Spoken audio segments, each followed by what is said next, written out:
Oui, bonjour Monsieur Canavi. Bonjour. Oui, alors aujourd'hui on va vous poser des questions concernant les enjeux fondamentaux de la campagne régionale actuelle. Alors 2 ans, un marathon pour bâtir. Un marathon, c'est quand même une épreuve assez longue, mais surtout difficile. Alors est-ce qu'il s'agit de bâtir des écoles, des lycées, des hôpitaux, ou de bâtir un cadre juridique qui permettra efficace, qui permettra d'avancer plus tard pour la construction de toutes les structures qui sont nécessaires pour que la Guyane puisse se développer avec ses enfants. À mon avis, il s'agit avant tout de mettre en place les bases qui nous permettent, dans le cadre de la nouvelle collectivité, de travailler efficacement. Donc il s'agit pour nous de préparer, d'utiliser les 2 ans qui logiquement devraient être utilisés pour cela, d'utiliser ces 2 années, de mettre à profit ces 2 années pour mettre en place la meilleure organisation possible. Parce qu'il s'agit de la convergence de 2 collectivités, la région et le département.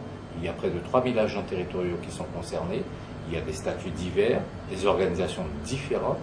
Il y a des normes comptables qui sont différentes. Il y a chacune des collectivités un patrimoine, un organigramme différent. Donc il va falloir organiser tout cela, faire des gens travailler ensemble au profit de nos concitoyens. Il va falloir avoir aussi un nouveau déploiement territorial, donc de nouveaux services, des services organisés autrement. Et c'est pour ça que nous parlons de marathon. D'accord. Donc il s'agira finalement, en dernière analyse, de négocier quelque part. Bien sûr, parce que la question des dotations budgétaires est fortement posée, puisque le président a clairement laissé comprendre que 1 plus 1, ça ne va pas faire 2. Or, nous pensons que par rapport aux besoins de la Guyane, 1 plus 1 doit même faire 3, parce que nous avons une explosion démographique sur le territoire. Il va falloir construire des écoles, des collèges, des lycées, mettre en place des infrastructures, et nous mettons en avant la cohésion sociale qui doit être, et pour laquelle nous devons utiliser la culture comme vecteur de cohésion sociale. Donc il va falloir avoir des infrastructures culturelles, des bibliothèques, des médiathèques. Il va falloir favoriser l'échange, et tout cela a un coût et va nécessiter des dotations particulières. On parlait du sport comme facteur de cohésion. Aujourd'hui, le sport n'est pas une compétence ni de la région ni du département. Donc il va falloir que la nouvelle collectivité, s'approprie ce domaine, et que, en s'appropriant ce domaine, qu'elle ait des dotations correspondant à la pratique sportive, de façon à ce que nous puissions développer le sport sur ce terrain, que nous puissions avoir, dans le cadre de la nouvelle collectivité, une véritable politique sportive. Donc c'est un chantier important. Et il y a aussi les contractualisations en cours. Je pense aux fonds européens, donc au programme opérationnel. Ils vont s'achever, le programme BO actuel, c'est 2006-2013. Et ce n'est pas en 2013 que nous allons négocier, encore moins en 2014. C'est dès 2011 qu'il va falloir se préparer, rencontrer Paris, rencontrer les instances de Bruxelles pour pouvoir savoir comment les négociations vont se dérouler et quels sont les points, quelles seront nos priorités dans le cadre de ces négociations. Donc c'est un vaste chantier qui ne va pas s'arrêter, et c'est pour cela que nous allons parler de marathon. D'accord. Y aura-t-il des négociations sur le plan juridique, c'est-à-dire de la loi organique? Bien sûr qu'il y aura des négociations, puisque quelle sera l'organisation de cette nouvelle collectivité, mais surtout la représentation des territoires. Et je pense au Maroni, je pense à l'Oyapock, je pense à des régions comme Sinamari, Rakubo. Est-ce que les personnes auront toujours, à part l'élu de proximité qui est le maire, un nouvel élu territorial qui va représenter ces territoires? Or, nous savons aujourd'hui que notre territoire est immense, difficile d'accès, et la réduction envisagée du nombre de représentants ne paraît pas a priori une bonne chose, dans la mesure où nous savons qu'au sein de la collectivité, il y aura une majorité, une opposition, et il y a un fort risque que très peu d'élus soient amenés à gouverner cette nouvelle collectivité, ce qui me paraît difficile. En tout cas, moi j'ai l'expérience du département. Alors certes, les choses vont être concentrées, ramassées, mais à titre d'exemple, le département, c'est plus de 200 représentations extérieures qui ne se réunissent pas toutes de façon régulière, mais ça veut dire que les 19 conseillers généraux que nous sommes représentent le département au sein de plus de 200 organismes extérieurs et où nous sommes présents et nous faisons un travail efficace, fructueux, où nous sommes absents et c'est tout le monde qui en pâtit. Qu'est-ce qui vous permet aujourd'hui de dire que la liste menée par Christiane Taubira a toutes les aptitudes pour faire face à ces défis dont vous nous avez parlé? Écoutez, moi, ce que je demande aux spectateurs et aux auditeurs, c'est de prendre les 10 listes, puis de regarder qui figure sur ces listes. Quels sont les profils des gens qui y figurent.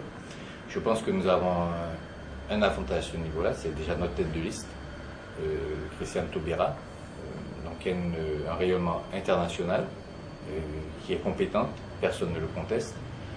Et sur notre liste, nous avons des hommes et des femmes qui ont différents profils, des enseignants, des ingénieurs, des médecins. Et nous avons une représentation territoriale. Je pense à Jean-Claude Tambour, qui est du Maroni. Nous avons même un chef coutumier, Bruno Apoyo, qui est donc sur Kourou, mais qui est originaire de Papaïchton. Donc nous avons une implantation territoriale. Et Dipolux pour le Yapop, avec toutes les problématiques donc, qui concernent Saint-Georges. Et donc cette implantation territoriale et ces compétences diverses constituent à mon avis un atout pour notre liste. Et puis je pense qu'il y a un atout supplémentaire, c'est qu'effectivement l'investissement des personnes pour la Guyane n'est pas contestable. Je pense à Dominique Louvel, José Dorsey, Lineta Akourou pour la culture, sont des personnes qui à mon avis ont un rayonnement particulier. Et je pense que là aussi, c'est un atout supplémentaire pour notre liste. Et dans les négociations, qu'est-ce qui va peser?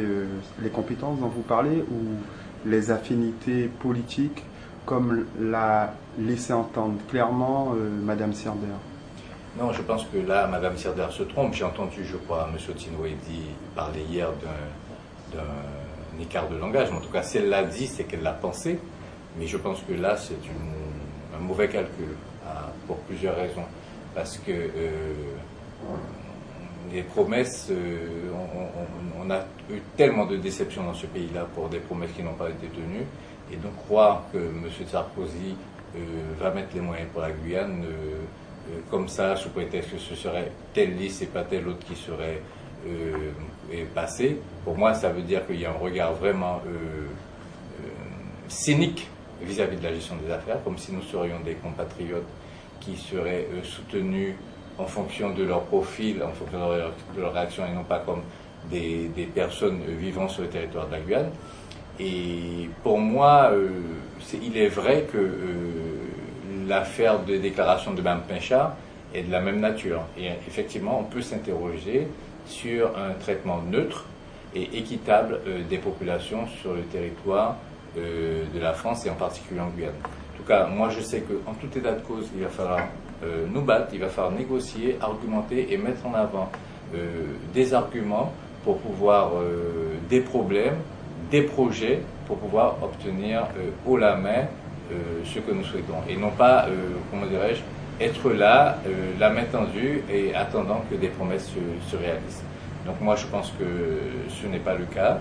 De notre liste en tout cas, nous sommes prêts à argumenter, nous avons les compétences pour argumenter, nous connaissons le territoire, nous connaissons les mécanismes au sein des collectivités. Audrey Marie est conseillère régionale sortante, donc elle sait comment la région fonctionne. J'ai été conseiller régional, je suis actuellement vice-président du conseil général, donc je sais comment fonctionnent les collectivités.